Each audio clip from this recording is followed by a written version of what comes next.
Hello, everybody, and welcome to the Mario Cristobal Show. Joe Zagacki with Don Bailey Jr. This week, the Hurricanes are at home as they take on Ball State. Miami ranked 10th in the country now. Ball State comes calling after a 42-34 victory last Saturday against Missouri State. So it's a MAC team. MAC teams come in with a lot of pride. That they do. MAC teams had a lot of success last week, but also the experience level of Ball State is what's impressive, Joe. They got an experienced offensive line. Quarterback had a lot of success last week, and they're coming in to come in and win a football game. 117 starts for the Ball State offensive line, so this should be a pretty good challenge for the Hurricanes defensive line. Well, they say in college football, if you bring an offensive line into a season with 100 starts, you should have a very, very successful year, and I buy into that. And for Miami's defensive front, they have been doing a phenomenal job as well as the rest of the defense, so I expect it to be a pretty good battle on Saturday. Last year, Ball State, the final 6 games of the year, their defense held their opponents to about 15, 16 points a game. Now, there's been some change on that defense. Nonetheless, again, pride is a big word. Yeah, there's a change in coordinator, but the thing that you have to realize is that they're a very shifty, and I mean that literally, defense. They give you a lot of looks. They bring a lot of pressure. They try and confuse you to slow you down mentally so they can have success with their pressure game. Okay, Miami and Ball State, Saturday, Hard Rock Stadium, 3:30. When we come back, we'll talk with Hurricanes head coach Mario Cristobal next on the Mario Cristobal Show.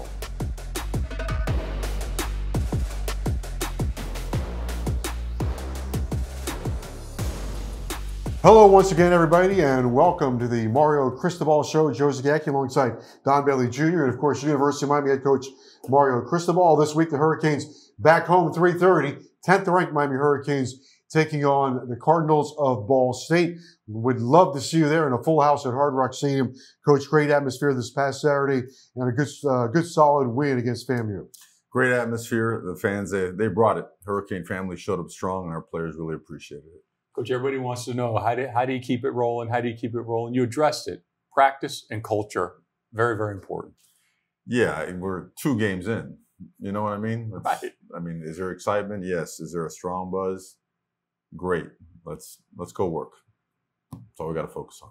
You got off to a great start. First quarter, scored really fast with one of the quickest scores Miami's had in the last 10 years. Maybe a little low in the second quarter, which probably was good for you from a coaching standpoint, right? Because you were able to demand some more, and the third quarter was really sharp.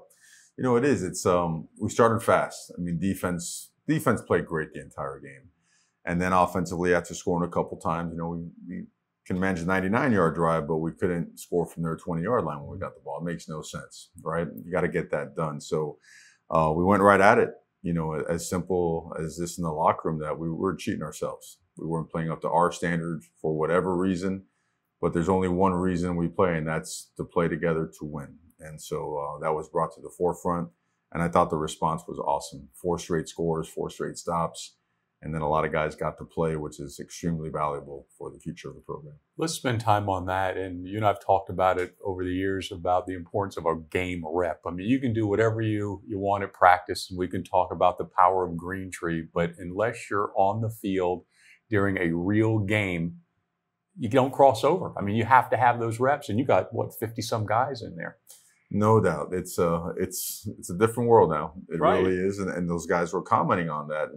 And they were appreciative of their playing time, and they showed it when they played. Early the 2s and some of the 3s, they were giving in some. You know, they weren't quite playing to the standard, but when they finally started getting their cleats in the ground, you saw some really good performances by a ton of young guys. And I'll tell you, to have 3 interceptions by 3 different linebackers, I mean, that's rare. Yeah, as rare as it gets. And, you know, we protected fairly well. And then the guys up front on the defensive line did great. The linebackers played really, really well. So did the DBs.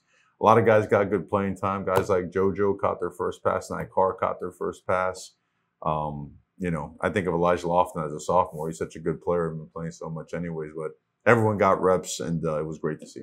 It is interesting how you're able to build this team, because as you mentioned, when you played, it was almost as if there were 2 teams. There was a starting team, the regular team, and then there was a team behind it that when everybody graduated, then that next group was ready to go. They were able to step in, really not miss a beat, because they were able to get a lot of practice or get into games recently haven't really had that opportunity, but I think that was a good example of what it could be like on Saturday night where guys are getting that kind of experience. It did. It felt that way. It felt that way. And, things are different nowadays in college football. I mean, you always had spring ball, but now you have, skill instruction so you could work with your players some. And then they have their, they hold their own practices. It's like almost like an NFL OTA. So the rep count really increases like exponentially.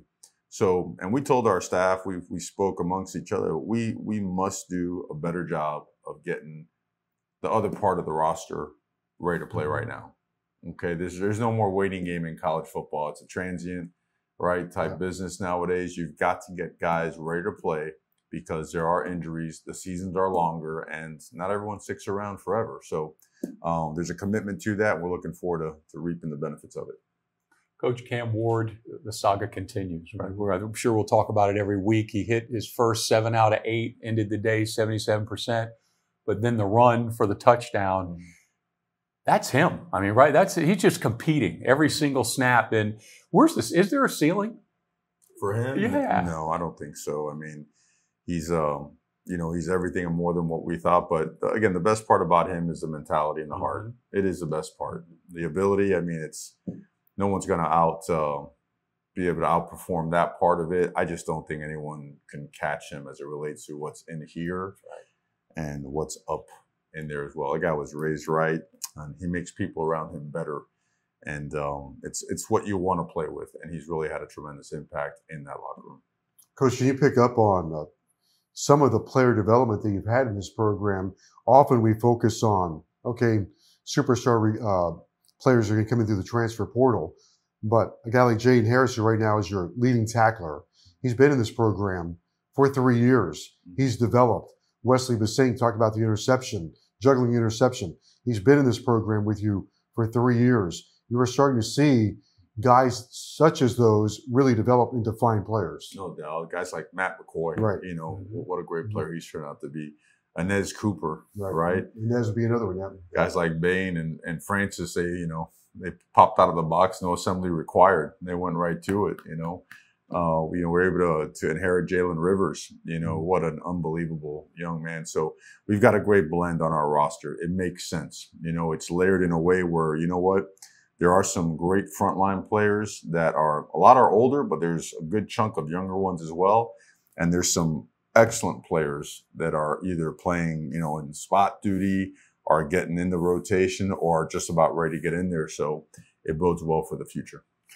Coach, you talk about existing players, but then you go in and bring a Tyler Barron, 3 sacks on the day, made an impact at the Florida game, and he's priceless as well. Yeah, Tyler, what a great surprise. I mean, I remember, I kid him all the time because I was chasing him like a maniac when I was, working out at Oregon, and I just couldn't get him to go all the way out there. And so having him here now and get to know him, what stands out, he has those qualities like we referred to for some of our other players. He is a very driven, smart, just hardworking guy that is uber talented. So he's another guy that's just getting started. And again, for him, there's no ceiling.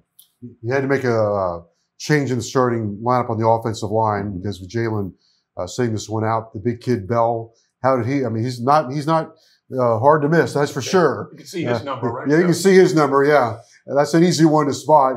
How did he do for you? He did a great job. Really proud of him. Everybody's proud of him.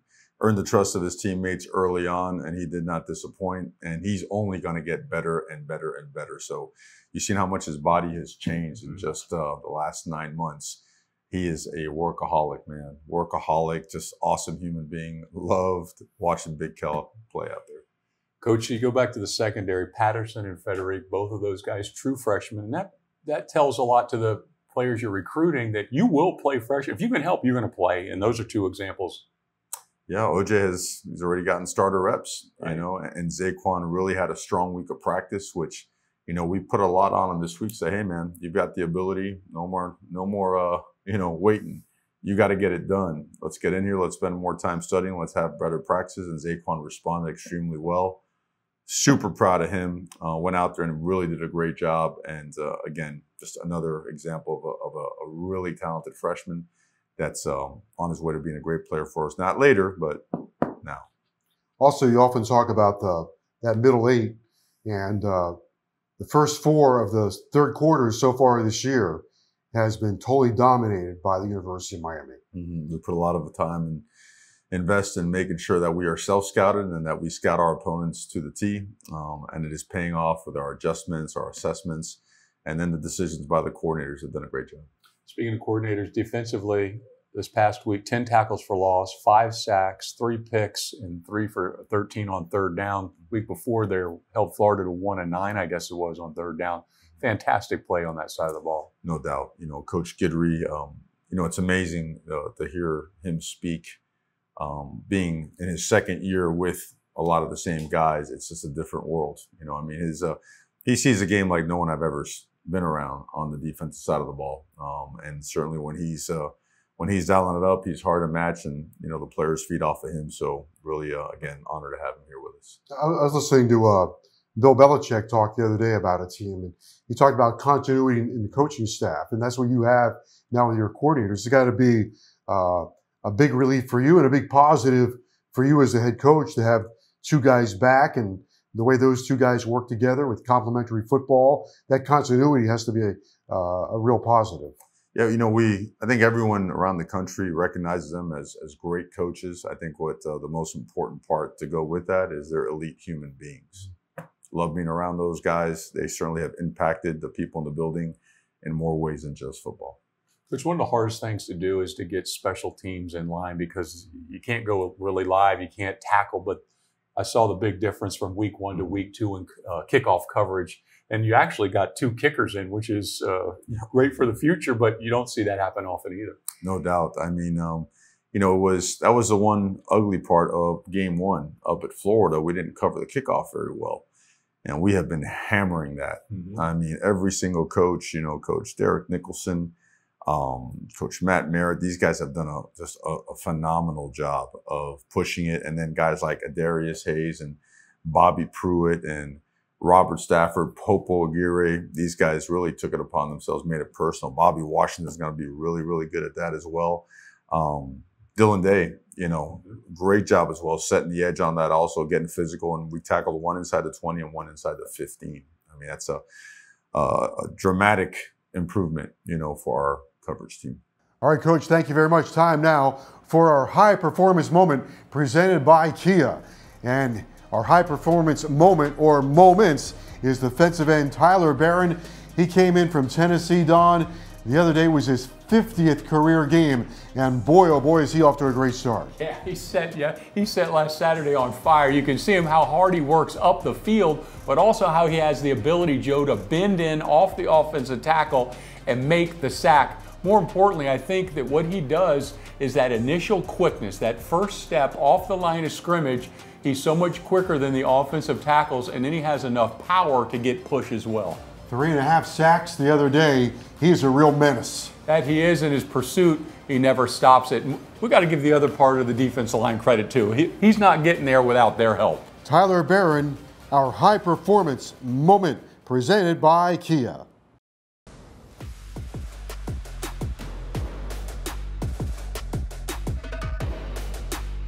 On Saturday is Miami and Ball State. The Cardinals of Ball State come calling 10th ranked Miami, 3:30 at Hard Rock Stadium.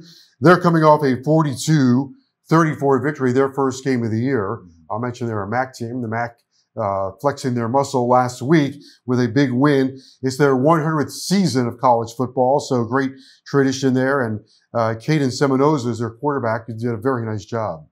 He really did. He's got a great offensive line. They are big, they're nasty, they are physical, they give them time. Ball's out on time.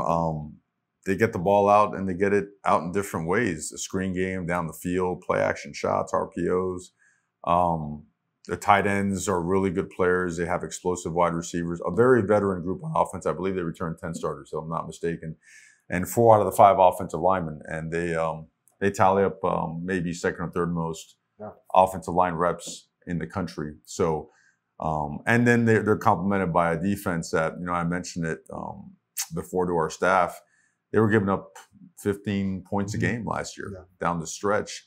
And they lost some players, but they've added more talent. They've added longer, more explosive bodies, more power at the line of scrimmage. So this is a really good football team. You know, we had them we study everybody, but we pour a lot of time into our first, 6 opponents, and they were one we poured a lot of time into, and we recognized right away as a really good football team. Coach, their defense is not going to make it easy on you. They move people, they misplace personnel.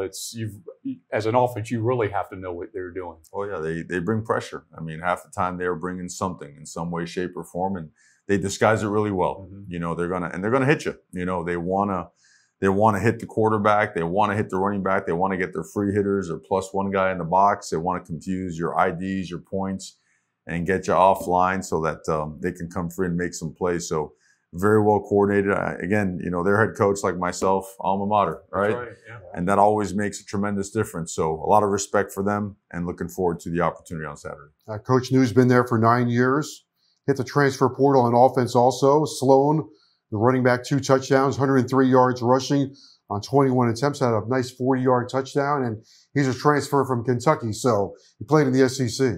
Without a doubt. And he's just one of several guys that they've brought in that we feel, because again, everyone's watched the same transfer portal guys, so who's going where, and we recognize them as a team. They got some really, really good players, and they were already a good football team. So again, we're excited for the opportunity.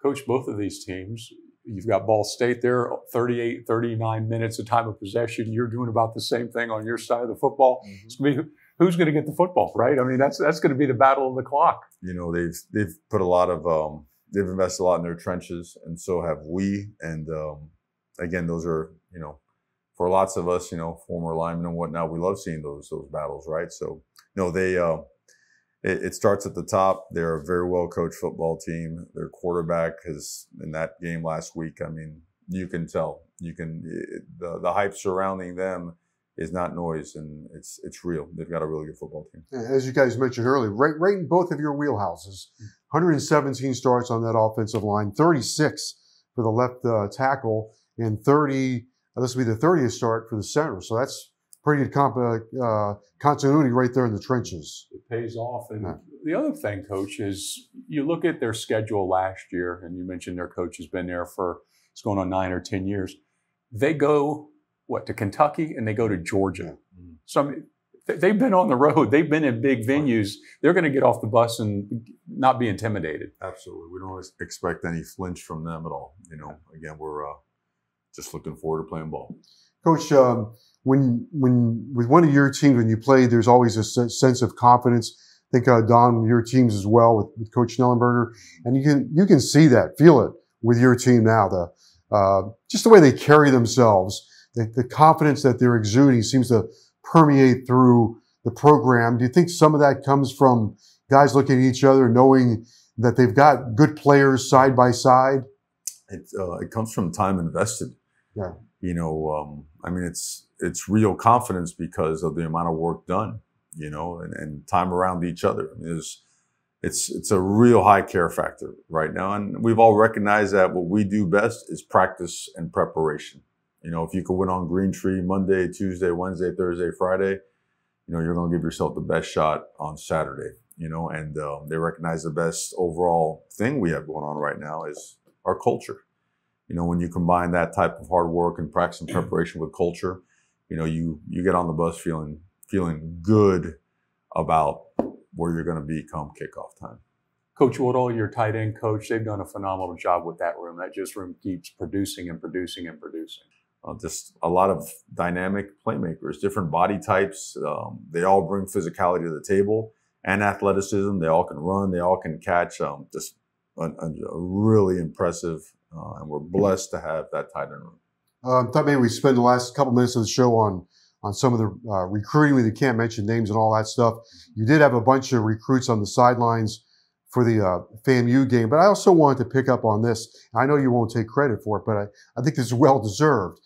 People look at recruiting and they go, oh, well, they can look at the services and there's this, look at this 5-star or that 4-star or whatever. When you recruit, people forget that it takes talent to recruit talent. And you have the talent to spot good talent. And maybe we can discuss a little bit some of the things that you look for when you're recruiting, because as I mentioned, it takes good talent to recruit good talent. Well, I mean, we do it as a staff. You know, it's not just one person. It's a concerted effort by you know, everyone fully recognizing and understanding that's the life's blood of any program, right? It's always going to be about people, regardless of what you choose to do in life, right? And as it relates to recruiting, yeah, of course, it's a talent can be compromised, but neither can character and work ethic. I mean, they got to go hand in hand. They don't work very well without each other.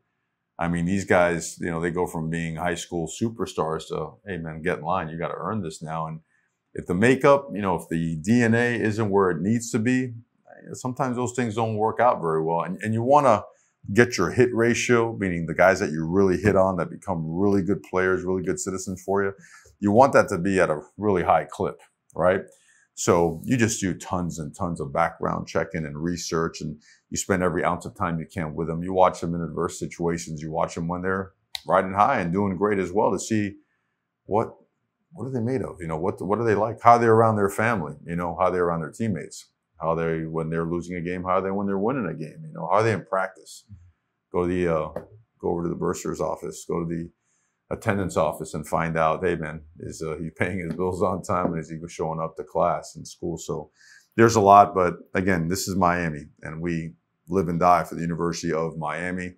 And so when we talk about Miami, it's not selling, it's just telling the truth.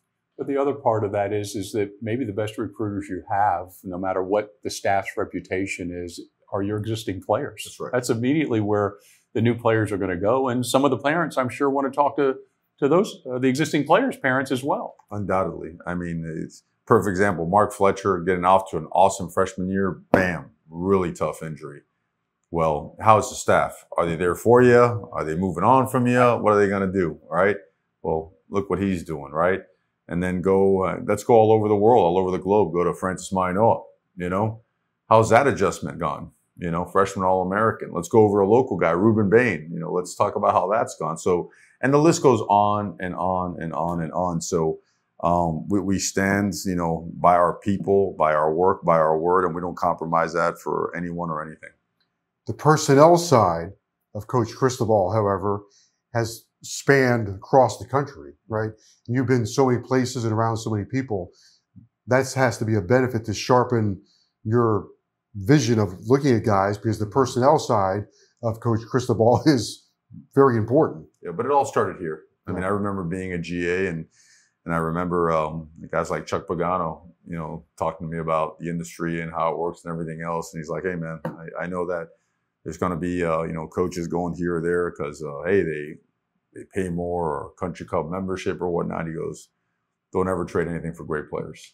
All right, this is still a player-led industry, you know, and great players that are great people are what it's all about. Let's be upfront, Coach. You explained that on the trip. I mean, you're open and transparent about everything that's going to happen during a player's experience here, including the education. Without a doubt. I mean, this is an elite private institution. You know, we had some families that were here this weekend, and they were walking around campus and they were blown away. Mm-hmm. It's like, how do you not come here? This setting is perfect for people that are really serious about their academics, their ability to network and find the best career opportunities all over the world. And it's an awesome place for people that want to be elite at football, because you have an unbelievable group of people, men and women, and the training staff, mental health support, strength and conditioning, recruiting, development, coaching, that are here to just do everything humanly possible to make you the best you can be. All right, 3:30 on Saturday, Hard Rock Stadium. We'll do it all again. The very best of luck against Ball State. Always. Thank you, and go Canes. All right, that's University of Miami head coach Mario Cristobal. Stay with us. We'll continue on the show right after this. When you give it your all to be in peak condition, sometimes you get hurt. From meniscus or rotator cuff tears to muscle strains and other common sports injuries, the experts at the University of Miami Sports Medicine Institute, part of UHealth University of Miami Health System, are committed to getting you back to your best safely, effectively, and as quickly as possible. Recover your game with the same team that cares for your Miami Hurricanes. Schedule an appointment today at uhealthsports.com.